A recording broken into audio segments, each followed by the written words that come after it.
It was supposed to be a solo survival camp in the African bushveld, just a man, a tent, and whatever the wild decides to throw at him. But when winter starts acting like summer and the monkeys start screaming, you realize the bush doesn't care about your plans. So, what happened?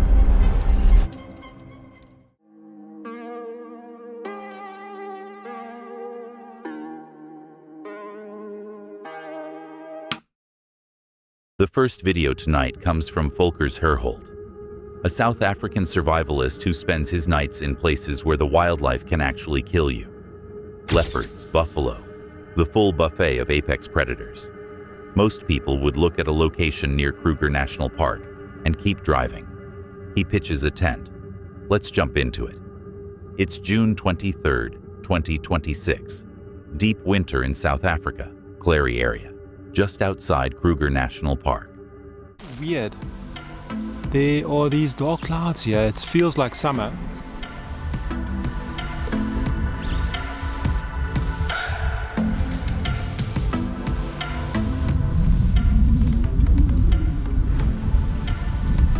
Very strange. Very strange. It's middle of winter. There's a warm wind blowing. Feels like summer. Camp setup underway. And then the wind arrives. Violent, unseasonably warm, completely wrong for the middle of a South African winter. The bush has its own rhythm, and this isn't it. Something in the environment has shifted before anything visible has happened. Back in business, tent is fixed. I really wanted to do that because if the wind picks up tonight and that tent pin is broken, it will stick right through the tent and the tent might collapse. So, brand new.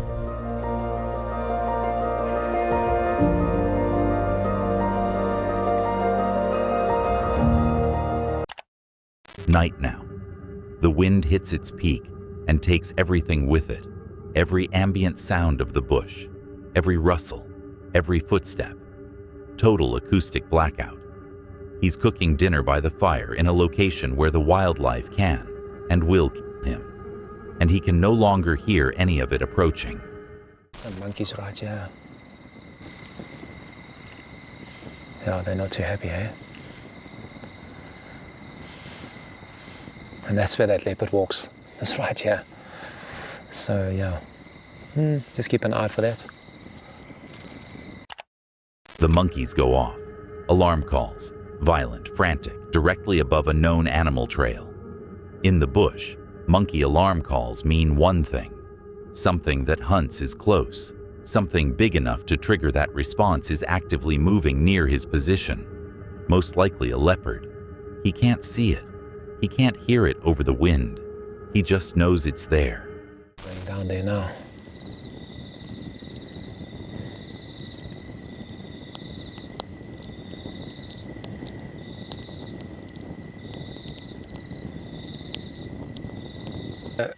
Something here though, there's something very close. I'm gonna sleep under the stars now. Not really. Under African skies in a tent. You can say it that way. But until later, if I hear anything, I will obviously record it, even if it's just audio. But for now, I'll see you tomorrow. Good night.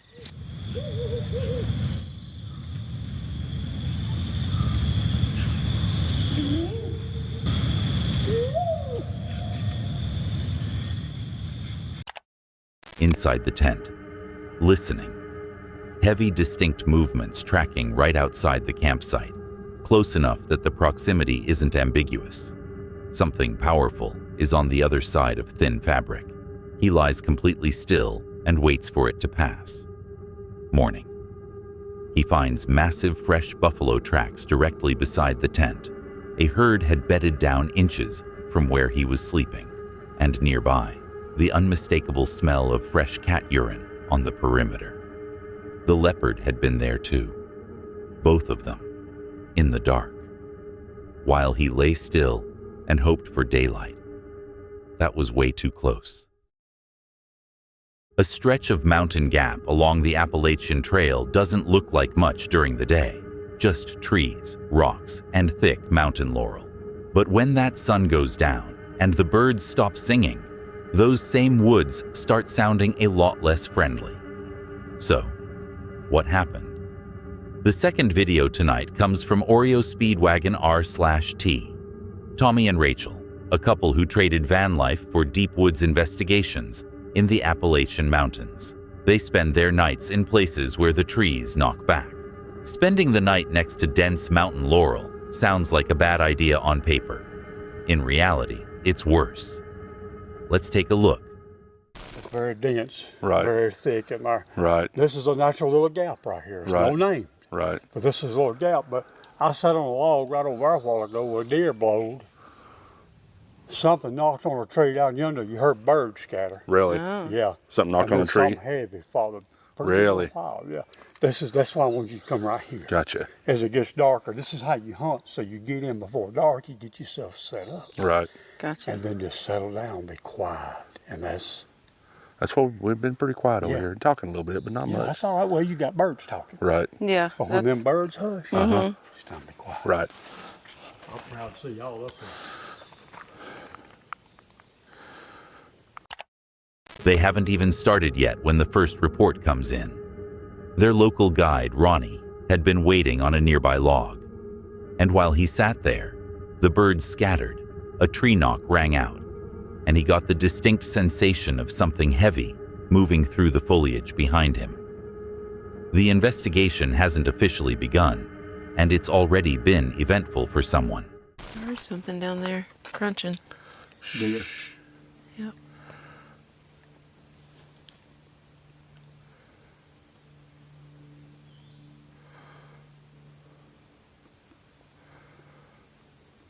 It ain't gonna hurt anything. Just sit here and be quiet for a second.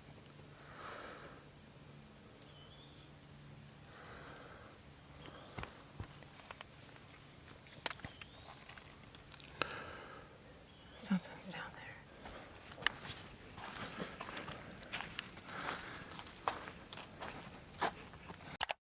Sitting quietly in the fading light, mid-sentence about wilderness safety, Tommy cuts off, crunching in the brush just below their position, close enough to localize, deliberate enough that the whole group goes silent simultaneously, and nobody moves until they've tried to figure out what it is. Another sound from a distance. Tommy registers it immediately, can't identify it, can't place it in any category of thing this environment normally produces. Just wrong. The kind of wrong that makes experienced people stop talking. Different sound. You heard it, Bosun, didn't you? Kind of a moan. Yep. Way off. Yep.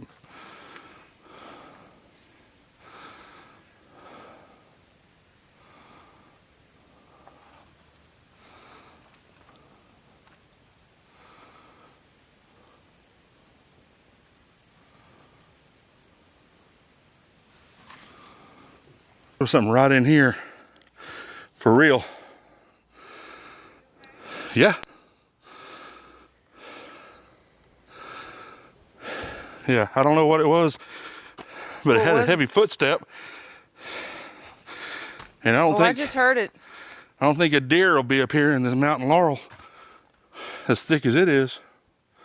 I don't know. Anyway, I'm coming.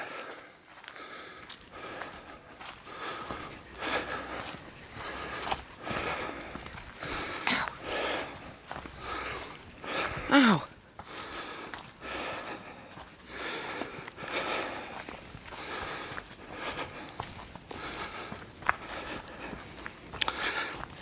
I'm just gonna leave this in the video.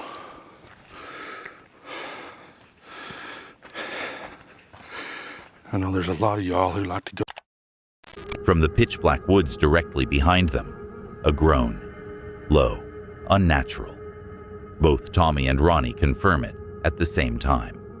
Not wind, not settling timber, something producing a sound with intention in the dark behind the group. They're heading back to the vehicle on a dark trail when the branches start snapping nearby. Rhythmic, heavy. Tommy points it out specifically. The mountain laurel in this thicket is so impossibly dense that nothing with four legs moves through it, at that weight and speed. 2 legs, keeping pace with them, on the way out. Batteries depleting to under 10% on the walk back. Camera and headlamp both going at once. They make it to the vehicle.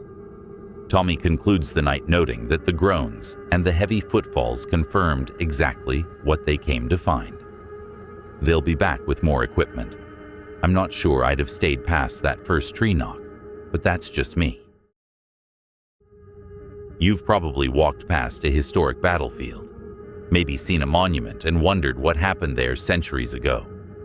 Most people take the tour and leave before dark. This guy sets up a hidden camp and waits for the ghosts to show up. This is what he found. The third video tonight comes from Off-Gridiot. Phil, a British creator who specializes in stealth camping and paranormal investigations with a heavy dose of dry humor. He makes a habit of sleeping in places where he's definitely not supposed to be. A Revolutionary War battlefield with hundreds of unmarked graves sounds like a terrible place for a nap. He pitched a tent there anyway.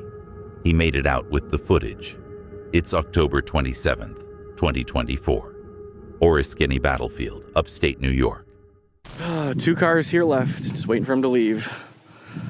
The ravine is down over there, and it runs through here. While no one's around, I'm just seeing if there's any location that would make a good stealth camping spot. I kind of want to be at the edge of the battlefield, which is right here. Battlefield, woods. That way I can kind of get the best of both worlds. I'll be just out of sight, but I can still go out, investigate the battlefield out here. All right, I'm gonna go see if some of these cars are starting to leave. I really got to get to my backpack and get things set up. I'm getting a little annoyed that these people are still hanging around here. Come on, this is my park for the night. Well, technically it's the deceased soldiers' park. I am but a mere mortal trespasser. All right, last car. Standing near the ravine where hundreds of soldiers fell, Phil stops mid-sentence. Military drumming, faint, rhythmic, distinct, echoing through the air with no source he can locate. He stands there trying to find the logical explanation. It doesn't arrive. Camp established, drink in hand, and the atmosphere has become genuinely oppressive in a way that isn't weather or fatigue. Phil asks viewers to watch the background of the footage carefully. He's not comfortable. The woods behind him are doing something he can't quite name. Okay, I have goosebumps now. I have chills all over my whole body. Anyways, this whole area does have a very strange vibe to it.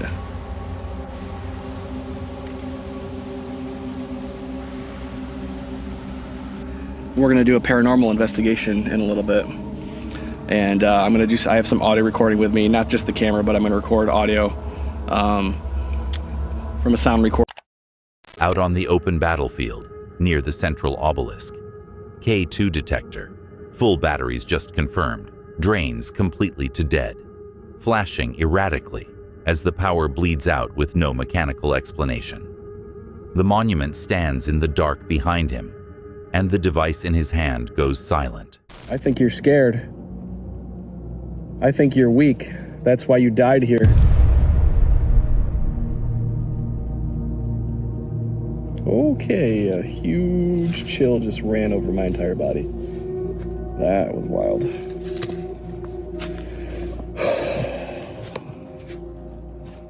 I almost heard footsteps, but I think it's leaves rustling on the ground.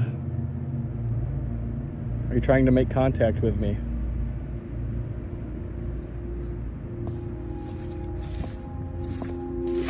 What year is it? Phil, being Phil, responds to this by taunting the entities directly, calls them weak, questions their courage. The battlefield answers immediately. A massive chill runs the full length of his body, and footsteps rustle through autumn leaves right next to him. Stupid. It sounded like I heard a cannon go off, like kind of muffled and off in the distance. It's not like freaking me out. It felt like it felt like oddly right and like in place, not out of place. This is wild. I don't hear spirits, but I hear a small pack of coyotes way off in the distance over there. That was pretty cool. I have no idea if the camera picked it up or not. A low, heavy boom resonates across the empty fields. Dense, distant. Phil notes it sounds exactly like a muffled revolutionary cannon firing. In an empty park after closing time in 2024. He doesn't have a better explanation, so he leaves it there. Just heard drumming. Do, do, do, do, do, do, do, do, do, do. It wasn't nearby, it was way off over that way.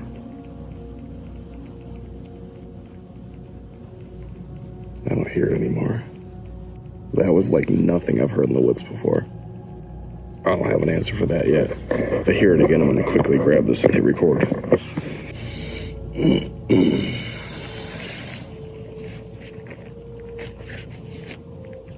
Good morning. It's like... Inside the sleeping bag, awoken by a rhythmic vibration through the forest.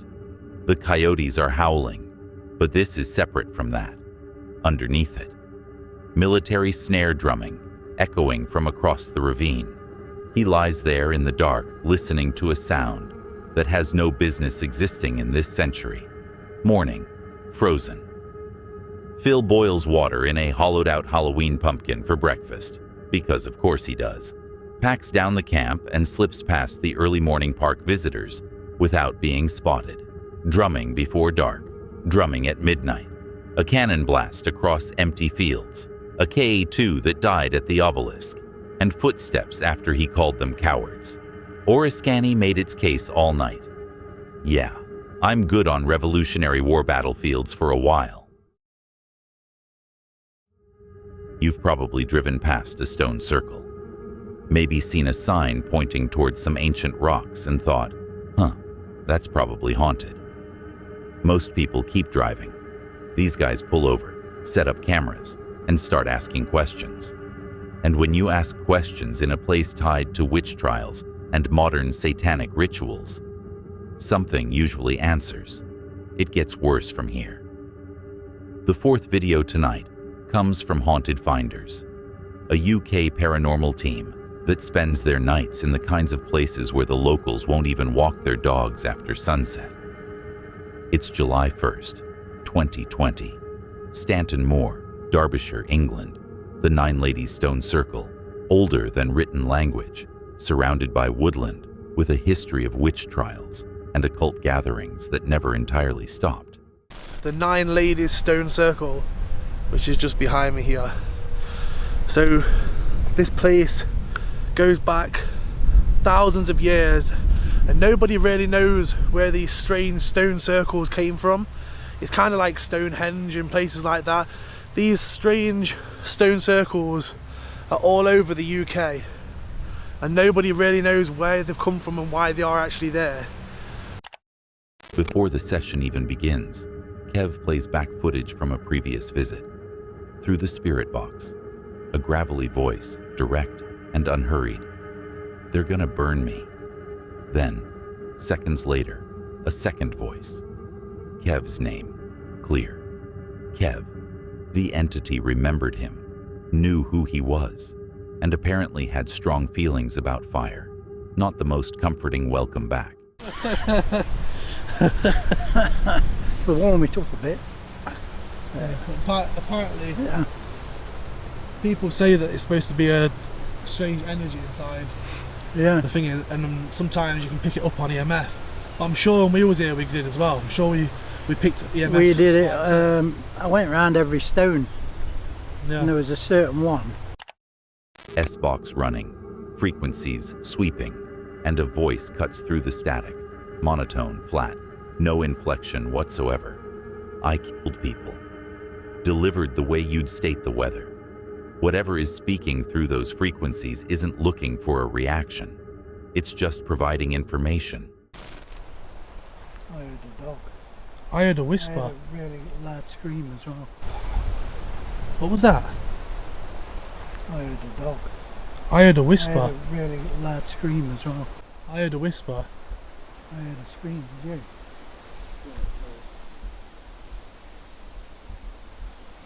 There's somebody around us now.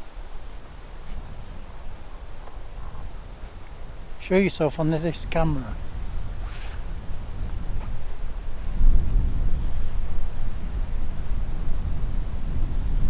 Come on, do something.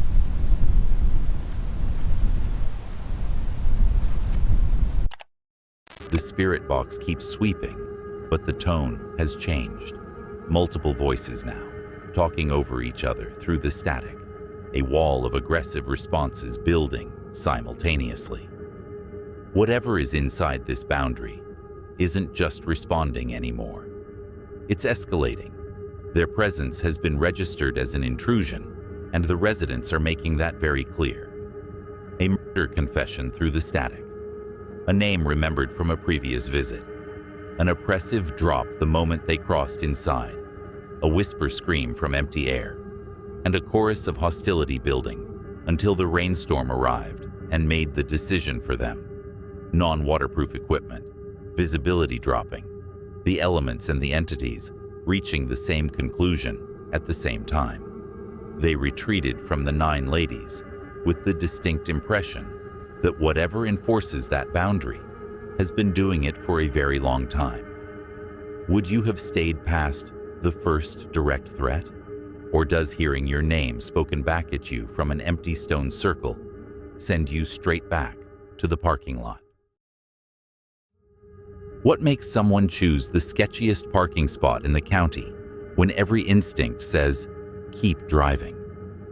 For this van lifer, it's the thrill of the hidden, the challenge of going undetected, and maybe a little too much confidence in his own storytelling.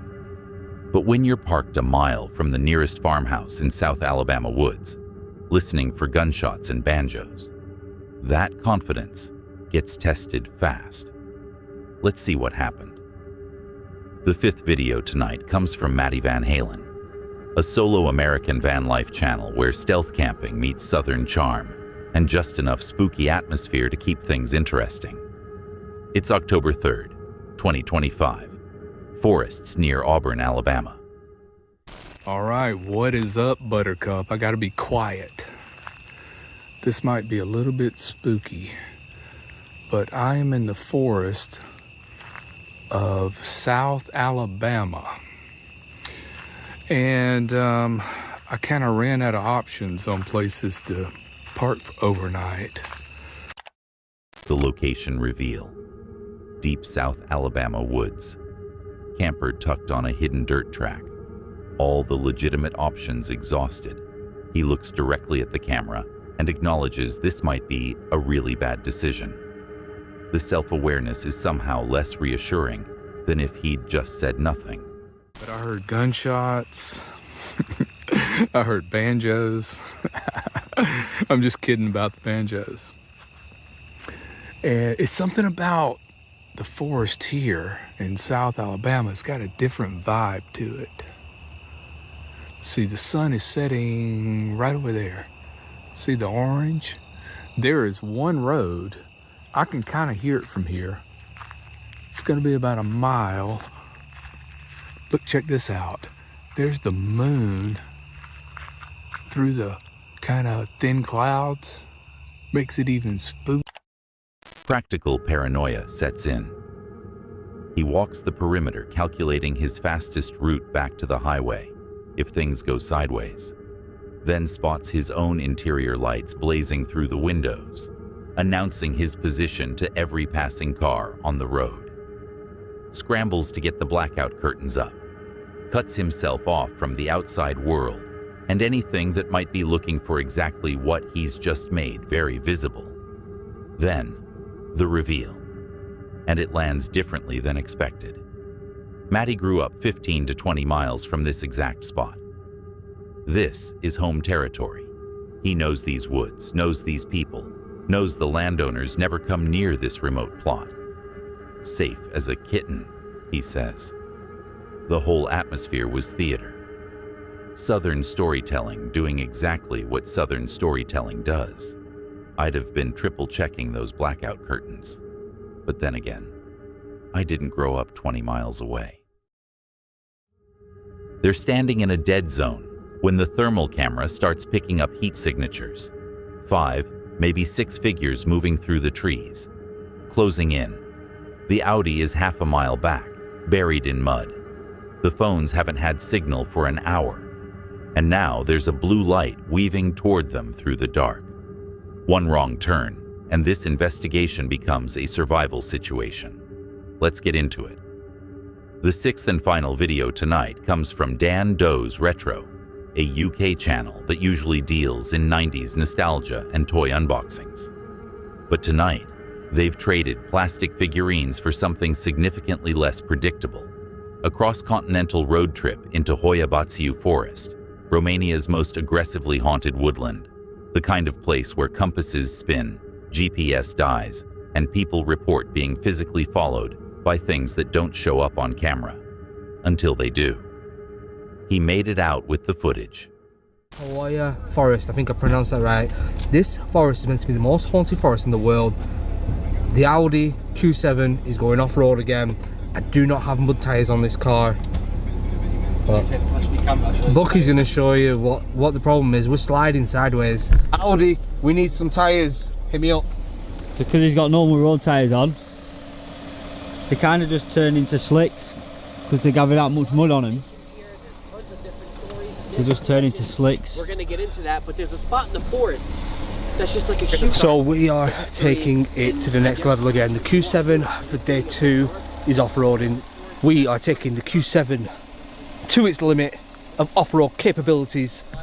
And yeah, we don't have mud tyres on. The Audi advert doesn't show them going across the field, it shows them going across a rocky thing. So yeah. Tried it in a field, yeah. Again, when it says The Audi Q7 doesn't make it far. Thick clay mud turns road tires into useless slicks. The bank's steep enough that one wrong angle means getting stranded for the night. They abandon the vehicle and go in on foot, carrying survival gear and recording equipment into a forest that's been accumulating bad energy for centuries. The clearing they're heading toward has a reputation for dead vegetation, magnetic anomalies, and enough eyewitness accounts to fill a filing cabinet. They head toward it anyway. we keep hearing noises. Bucky and Josh and Cody, I didn't hear it because I was too busy messing around with this. They heard a little girl, but so far I've not detected any heat signatures. You somehow see it on the camera, it's a green blob. Well, I'm going to keep switching to thermal. There's people. Turn your light off.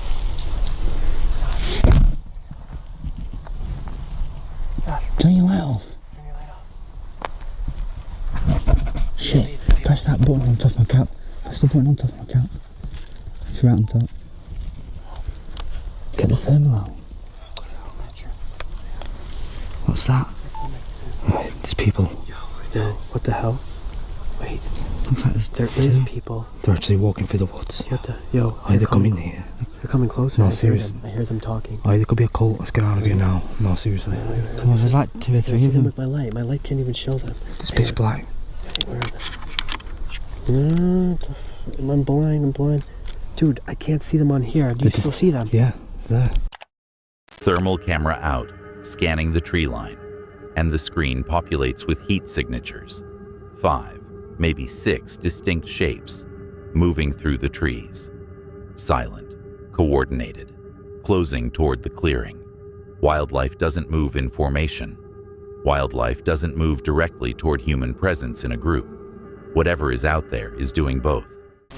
Going through. Blue light. I see it. Yo, you see it? See it on my screen? Why is someone out here at night? No. Oh, dude. I thought people don't come down here at night. No, we gotta get out of here, seriously. Yeah, you're right. Come on, let's just go. So that thing's real. No, come on. That's pretty much it.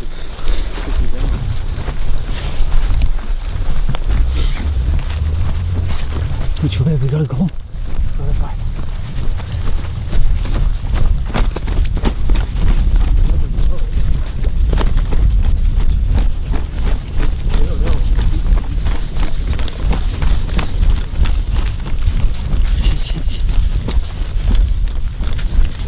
I can't even see properly.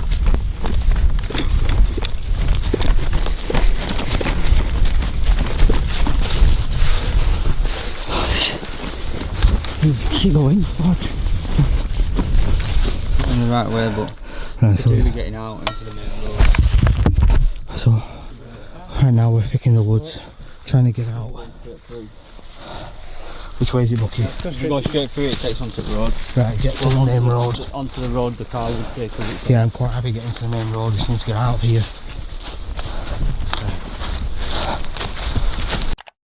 Then the blue light, visible through the tree trunks, weaving toward them with clear directional intent.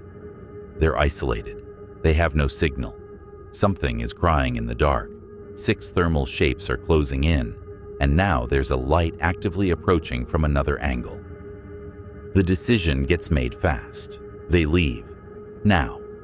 The retreat is chaos. Mud, spider-infested paths, zero signal. The constant impression that something is keeping pace with them in the dark. They reach the Audi just as the rain starts. Get in, get out. The forest boundary passes behind them. A child's voice in a dead clearing. Multiple thermal signatures in formation. A light weaving through trees at midnight. Whatever Hoya keeps in that clearing doesn't appreciate visitors. And it made absolutely sure they knew it on the way out. Started as a retro gaming road trip, ended as a midnight evacuation through Romanian mud. But honestly, that was way too close for comfort. That's it for tonight. If you watched all the way to the end, you're either very brave or you made some questionable life choices. Either way, like and subscribe, hit the bell, and click one of the videos on screen. I'll be back soon with more reasons to stay indoors. See you then. And if you made it this far, there was a hidden word somewhere in tonight's video.